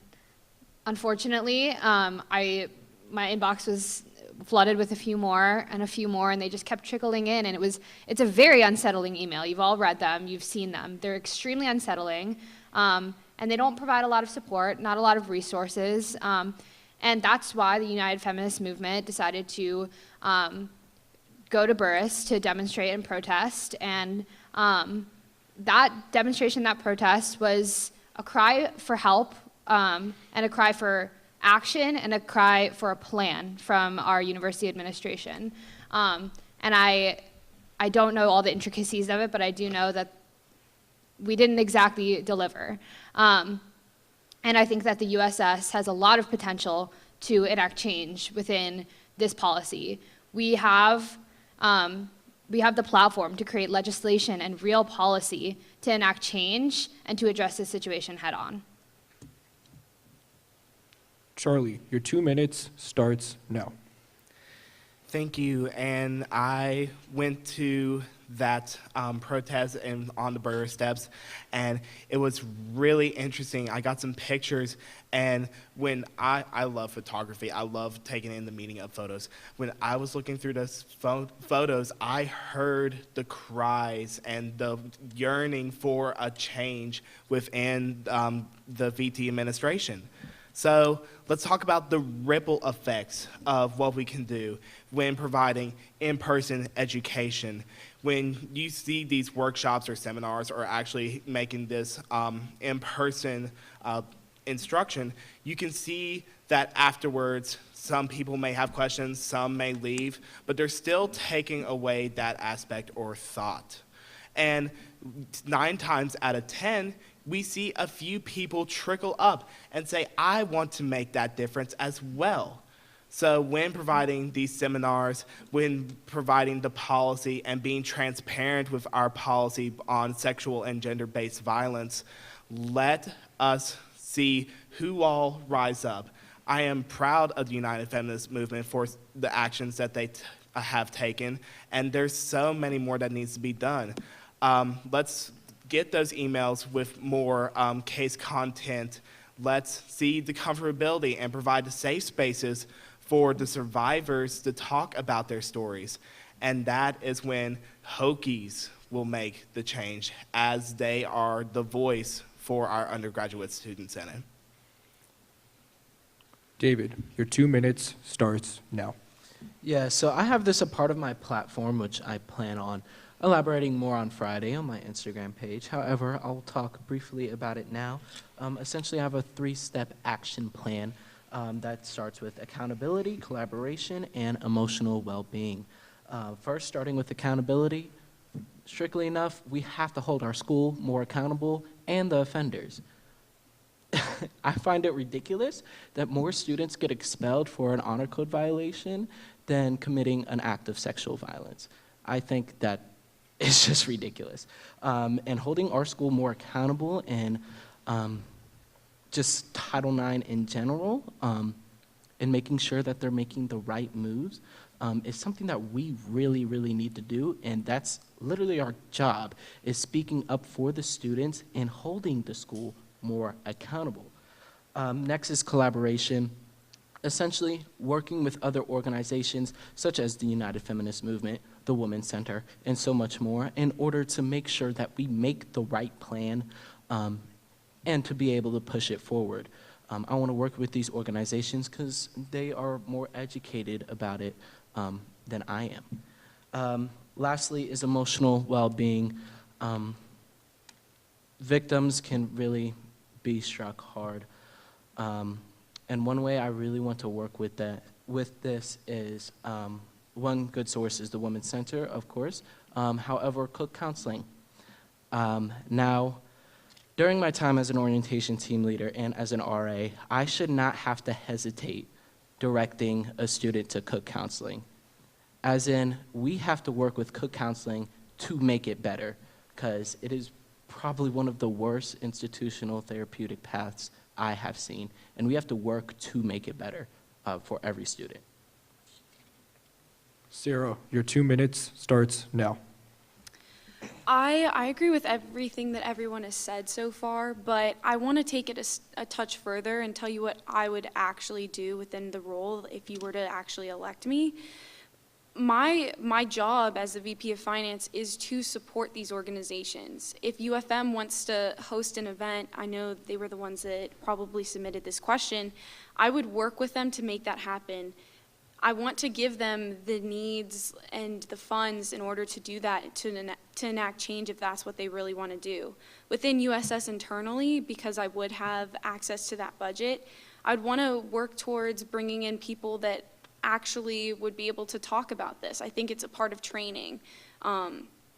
Making sure that we have events and we host events internally to make everybody feel safe and comfortable, because I know I've had countless experiences where I was the only woman in a room. I was the only, just like person in finance, or like even whatever, the only person of my own thoughts. Like, everybody is unique and diverse. And it can be scary, it can be lonely, and as someone else had mentioned, this isn't just a woman's topic, it is a man's topic too. It's everybody's topic. And gender-based violence happens to everyone. So I think supporting and figuring out ways to use money and funds and making sure that I can get that to those organizations or internally around to help with the VP for Diversity and Equity and Inclusion, that would be amazing and a very good use of my time. Thank you. Meredith, your 2 minutes starts now. So the truth is, there is no wrong answer to this question, as long as we are committed to change. So I actually have a kind of unique perspective here because I do work at the Women's Center, not as a part of any of their saves or aware groups, but I'm a receptionist there, so I can't talk about it a lot just because of confidentiality stuff, but you would be surprised by just the amount of work that the university has not put into the Women's Center. There is a lot more. The feminist movement has brought it up, of how the Women's Center needs to be more inclusive and help represent everybody, and they're trying. But it's so hard because there are so many barriers, and it's a long road to get where we're going to be for that. But I think also the United Feminist Movement is a great organization. They're advocating for the end of sexual violence, which is so important because no one should ever have to feel that kind of pain. But I also think that as representatives of the entire student body, while the feminist movement is a great organization, there are a lot of other people at our university who also have an opinion similar to that of the feminist movement, but they might also have different ideas. So the contribution, I wish I could speak, I'm so sorry. The contribution of ideas from everybody, because it is everybody's issue, besides the feminist movement, that is how we'll make the change. The community commitment from every single Hokie, and not just a small group of Hokies, that is how we make this change, and that is how we end sexual violence, because no one should ever have to experience that. Thank you. Caroline, your 2 minutes starts now. Thank you. Yeah, this is something that I absolutely want to take charge head on. I watched a video where a woman came into a group of men and essentially was explaining to them, talking about what sexual awareness and violence is, but on a more personal level, being like, what if your sister came to you and said, this happened to me? What if you experienced this? When you, essentially they were just tying a very personal aspect to the things that are going on instead of just looking at the modules that we go through with these hypothetical situations, bringing personal attention to it. I am in Alpha Chi Omega, like I've said before, and our philanthropy is domestic violence awareness.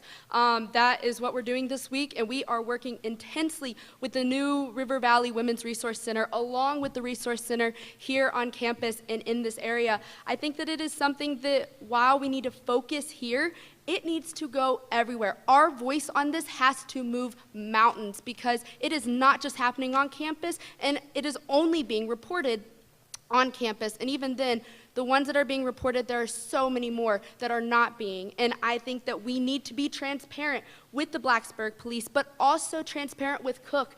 Get these therapists in here, get mental health advocacy, because the survivors of this, as one myself, the amount of mental trauma that you go through after is excruciating, and having those resources be available at any time. It doesn't need to be a set 2 weeks after it happens, like, here you go, and then after that it's done. We need to constantly be checking on the victims and asking them, what can we do to help you survive and obtain your goals at Virginia Tech while making it a fun experience for you, because it is college. This question was submitted for all candidates. What about the role you are running for stood out to you? We will begin with Vice President of Finance candidates. David, your 2 minutes starts now. So, money is a language, and depending on what you do with that money speaks volumes. The reason I ran for this position is because I know what the student body wants. I speak for a lot of students. I am in so many roles that I talk to so many diverse and unique students that I am able to elevate my voice to this position. The reason I chose this position is to be that voice. I believe that I have a stronger position, in a sense, to push for those values that we want, you know, those sexual violence prevention, or those mental well-being initiatives, or giving back to our community. I know what we want, and money, you know, investing into ourselves is one of the best ways we can grow as a community. So yeah. Sarah, your 2 minutes starts now. This role for me is something that I've always thought about doing, but always have never felt confident enough to do. I always thought, oh, you know, it'll come with time. I'll be able to do this job and do it well with time. I don't think that I'm ready enough to do it now. I thought about, you know, when this role in student government used to be one that was appointed, and I was a freshman when I first started in student government, and here I am as a junior in front of you now. It's been 2 years, and I'm now kind of feeling confident enough to do this. It's always been something that's pulled at me and pulled at my heartstrings. As my opponent had already said, money is power, and what better way to use the power that I would be managing than to give it to you, the student. Everybody is a member of USS, and I want every member to feel that change. I know that it's a hot button topic, the student activities fee, and I want to be able to connect with students individually and figure out ways to use it, whether if it's for VTU or, you know, JSU, or even some other organization that's not a university chartered student organization. I want to give the money back to students to make a powerful change, and I think there's no better way to be the change than to give it directly to students. Thank you. Meredith, your 2 minutes starts now. So as I said earlier, this role, it kind of just fell in my lap. I didn't put a lot of thought in it before I did it.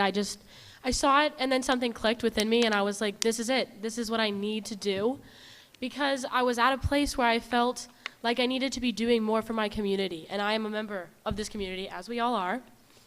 And I think that as far as picking administration over all the other amazing offices, for me, it was the one that I felt like I could connect the most with, just because I have had previous experience in administration. I work as a receptionist at the Women's Center. That's administration. So I understand that there are things in this role that I don't know yet, but I'm so excited with the possibility of learning about them that's why I signed up for this, because I want to make a difference. I want to be there for the students. I want to do something that feels bigger than myself. And I think that's what we can all relate to. We can all relate to the feeling of just like, that's why we're here, because this is so much bigger than just the 8 of us sitting on this stage. It's about the entire student body, the 30,000 students that go here, representing what they want, what they need.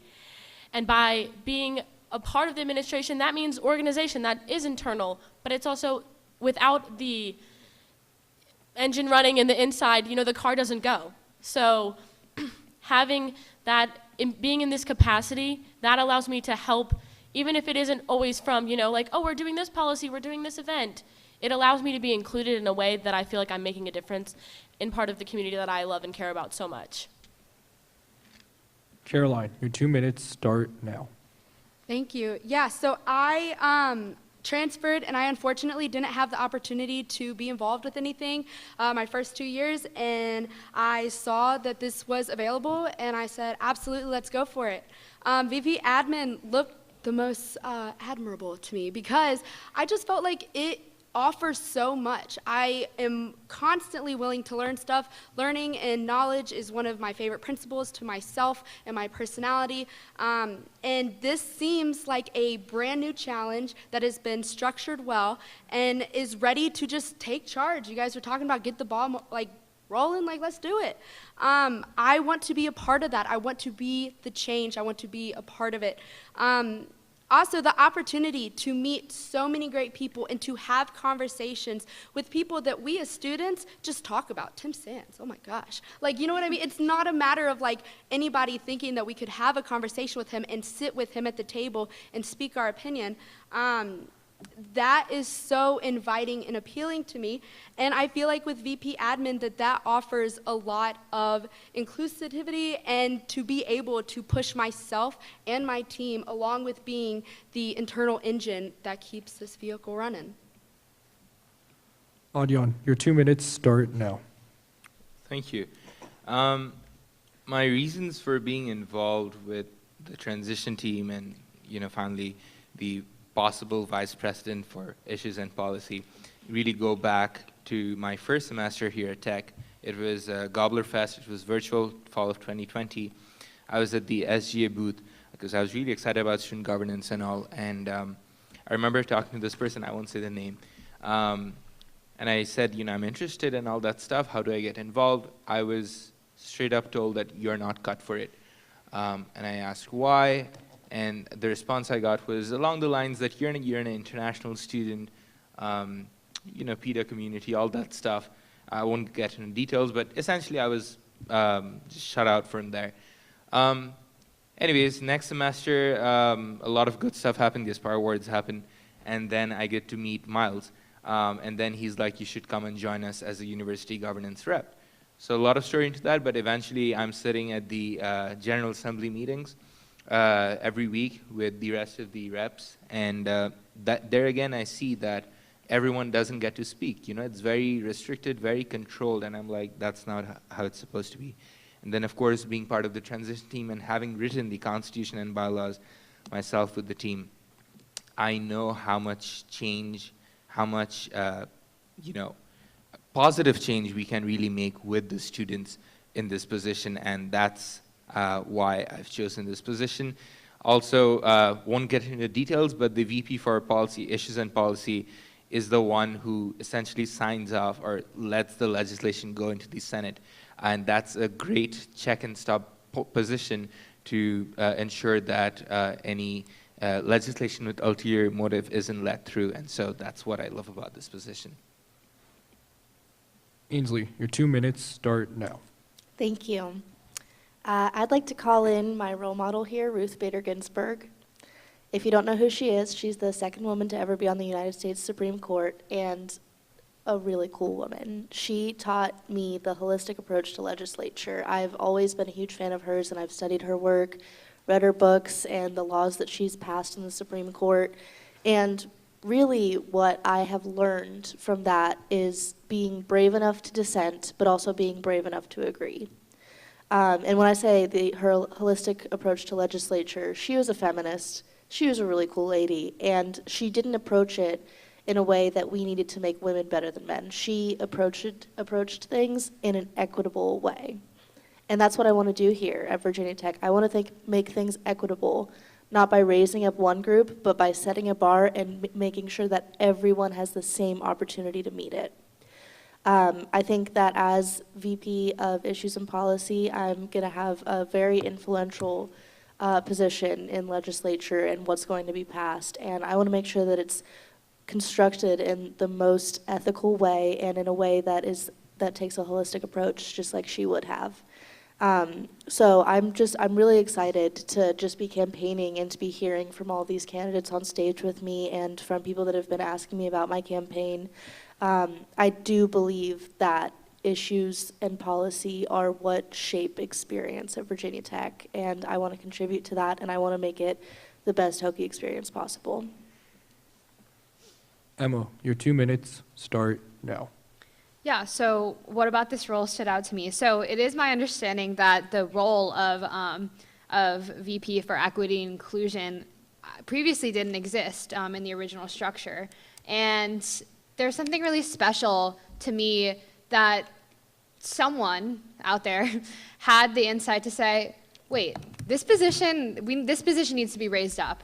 This is a priority for us in the USS. This is a priority for us at Virginia Tech. Equity and inclusion deserves a spot at the table. And so the thought process behind that was really felt special to me. As far as diversity, equity, and inclusion work, I personally have reaped the benefits of DEI work. And for me to be able to pay it forward to such a large constituency through my work feels really rewarding. And I hope to be able to earn that opportunity to accomplish that work. We have a lot to work on. There's a lot of things for us to do. And in a brand new position with a brand new structure and in reinvented student governance, that's really special and it's really energizing. And the position really excites me. Charlie, your 2 minutes start now. Alrighty, story time. So I'll go ahead and say right off the back that I'm a first-generation college student out of my family, and I am a member of the LGBTQ plus community. And I came from rural Southwest Virginia, and I was thinking like, wow, I am coming from a small pond into a large ocean. And so during Welcome Week, I actually went to VT Engage because with my previous experiences with diversity, equity, and inclusion, I was like, I really need to start hitting the ground running because there's so many things here. There's so many opportunities. Virginia Tech is one of the most diversified environments that I have been in, and it's thrilling. And I ran into Adian during that time, and he brought up the opportunity of Undergraduate Student Senate and its history, its formation, its structure. And I felt like there was a spark in me to say, let's try for this. Let's do for it. I've always considered one of my personal values being like, if there's not this spark or adrenaline inside of me, then why am I doing it? And so that's how it's always been for me when it comes to diversity, equity, and inclusion.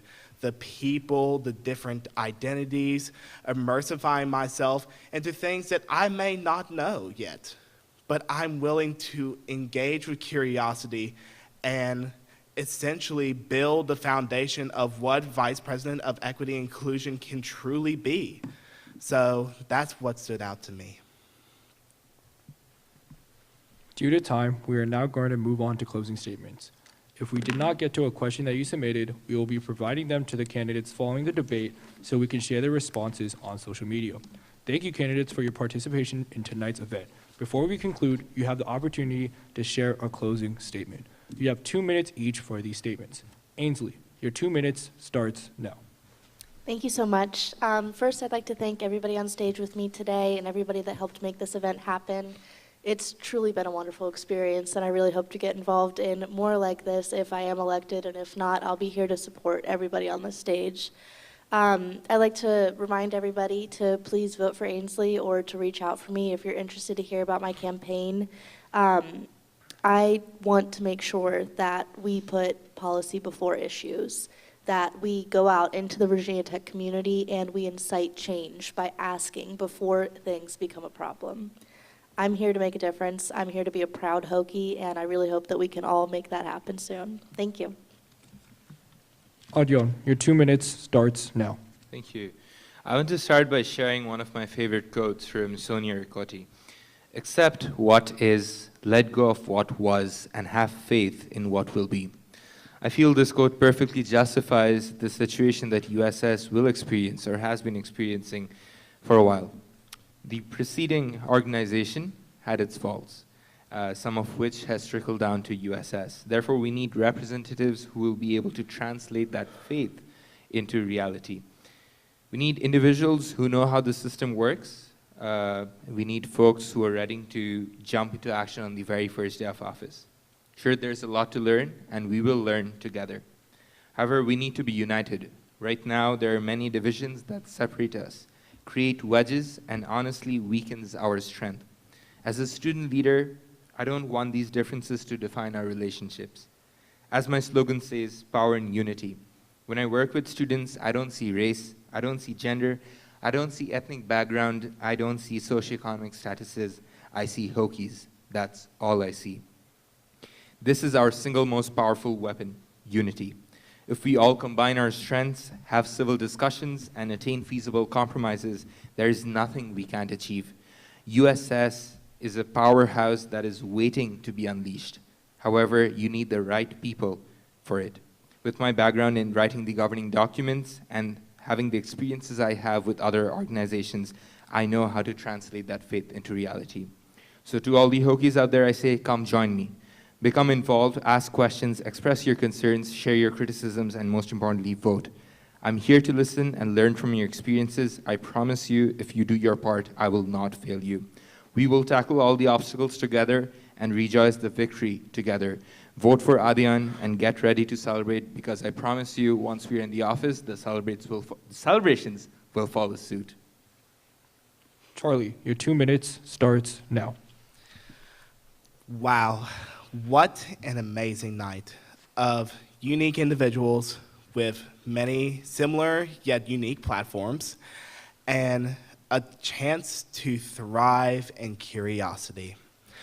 My closing statement is this: let's be fair to those that want to succeed and get the best out of their Virginia Tech experience. Let's be the ones to provide equitable opportunities to those that do not have a safe or inclusive environment to grow. Let's be the ones to connect with each other through our differences, find intersectionality. Let's understand the concepts behind diversity, equity, and inclusion, because there are so many things that we could explore within this work, depending on the form of inclusion, depending on identities, but depending on personal experiences. And let's develop a sense of empathy, understanding, and belonging. That's what we do as our duty as Hokies.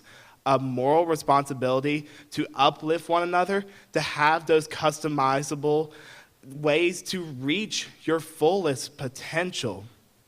Please go check out my Instagram page where I've written in a Google Doc about my platform, myself.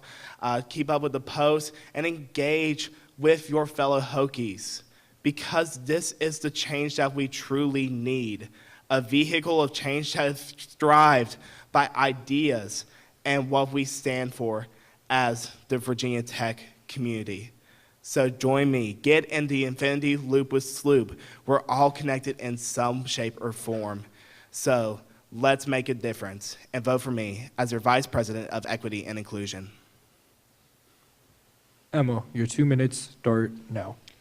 Yeah, so this position, equity and inclusion, for me is all about advocacy, and I just want you all to leave with something to think about. I have 3 essential questions that pose what advocacy means to me. The first question is, who is not at the table?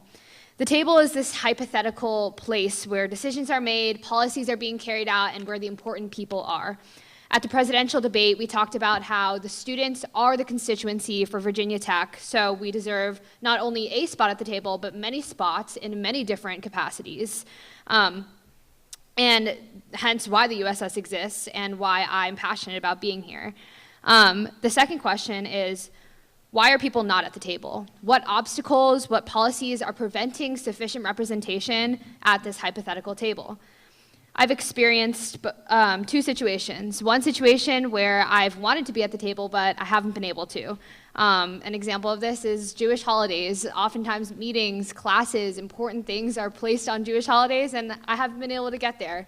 That's an example of when I wanted to be, but couldn't. Another example is when I didn't want to be at the table. And that's when, in whatever space that this table is taking place, it felt unsafe to me as either a Jew, a woman, a person of color. And I'm going to lead that into my third question, which is, what can we do to change that? How are we lowering the barriers to get in? And how are we building an environment in which our students want a space at this table? Virginia Tech, help me get a voice at the table. Vote for me, Emma Rossman, as your VP of Equity and Inclusion, and let's get to work. Sarah, your 2 minutes start now. Firstly, I just wanted to say thank you to all my friends in the audience, friends watching, friends who may have not been able to come tonight, my family, especially my mom and dad, for always putting food on the table, making sure even when I had super long meetings when I was home, I was always fed and ready to go and had the tenacity to really be there for that meeting. I also want to thank the advisors in the audience. I couldn't be here without you guys. I know it was like a turmoil kind of experience for me, figuring out if this was something that I seriously could do, wanted to do, and had the ability and effort to do. I also want to thank my professors for teaching me everything and making me feel confident enough to actually get here and have a seat at the table, as Emma was saying. My heart is so full seeing all of these amazingly qualified candidates today.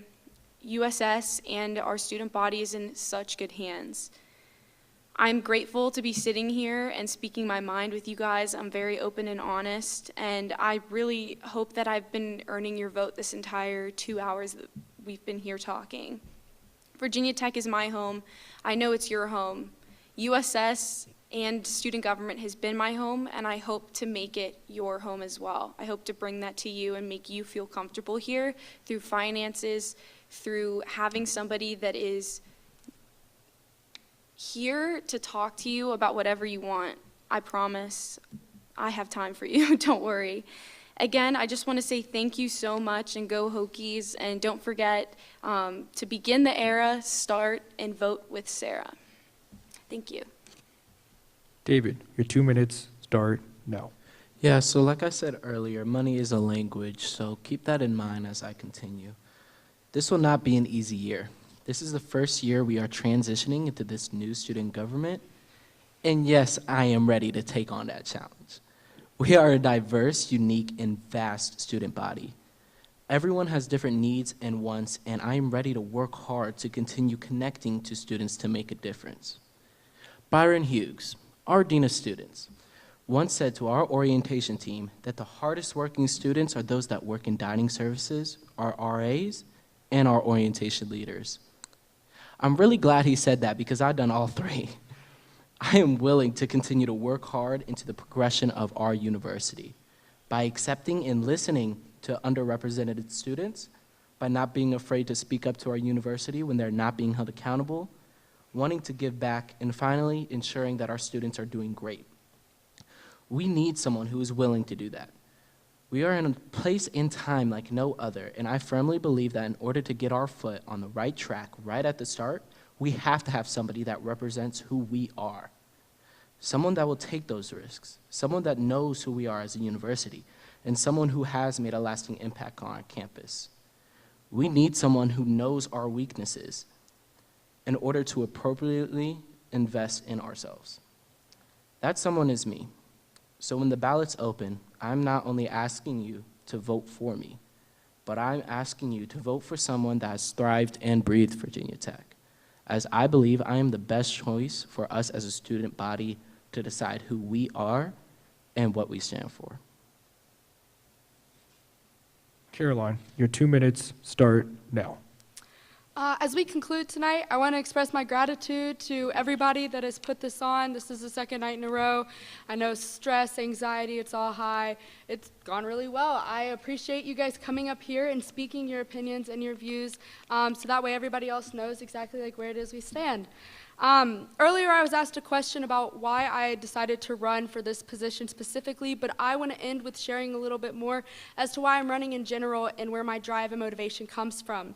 When I was 10, my mom passed away to a long and hard fight against breast cancer. She was diagnosed when I was 5. During her time with cancer, and even without, she was the most driven, optimistic, and hardworking woman I have ever met. She was a motivational speaker and was constantly pushing herself along with everyone everyone to be their best throughout their day. Through this position, I want to make changes and push myself as well as my team and student body to be the active change and to reach the potential that I know we can get to. Through pushing for others, it is my goal to push for safety for our students, find tangible solutions for the sexual assaults that have been happening, and put an end to them. Push for equity and an enforcement of protection of Title IX, expand on mental health resources, and inform students about these resources, and be open to ways Virginia Tech can become more environmentally sustainable. Be the change. Meredith, your 2 minutes start now. As members of the Virginia Tech community, we are bound to proism. And that means more than just upholding the honor code and not cheating on exams. It means that when we are called to serve our community, that we serve and we adequately represent who we are as Hokies and what that means to be a Hokie. So having said that, being a part of that and embodying proism, that means that we have to demand the changes that we want so that everyone who calls themselves a Hokie can prosper here. Whether that's faculty, staff, for the majority of our work, it will be about the students, but everybody should have a place in our university and be able to call this place home. I could say that I have a grand 10-part plan of how every single thing in this organization is going to work out, but that would simply not be true. Because the bulk of this work and the reason that this organization exists is because that we want to hear from the students, and the students deserve a voice at this table because they are the reason that we have the university in the first place. Without them, Virginia Tech would not exist. So we need to make sure that this place is equitable and inclusive for everyone. And I hope that all Hokies here feel like they have confidence in me. They have a place at our table. I hope you all will reach out. If you have any questions, please message me. I have posters all around. They have my Instagram. I made a group me. No one's joined yet, but you guys could be the first, and we can have a really fun conversation. But so if you agree with literally anything I said tonight, please consider voting for me. If you have any more follow-up questions, please reach out. I would love to meet every single one of you here tonight, and I want to talk to all of you and meet all of you. And hopefully maybe be like your best friend inside the organization. So thank you all for letting me speak, and thanks to everyone who participated and was vulnerable and allowed themselves to be open to this experience. Have a great night, everyone. Thank you again to everyone for joining us tonight at the 2021 Vice Presidential Candidate Debate for the Undergraduate Student Senate. And thank you to the candidates for sharing more about your platform. Candidates will be hanging out after the debate if you would like to speak with them. As a reminder, voting is next week from October 18th to the 21st on Gobbler Connect. This concludes tonight's debate.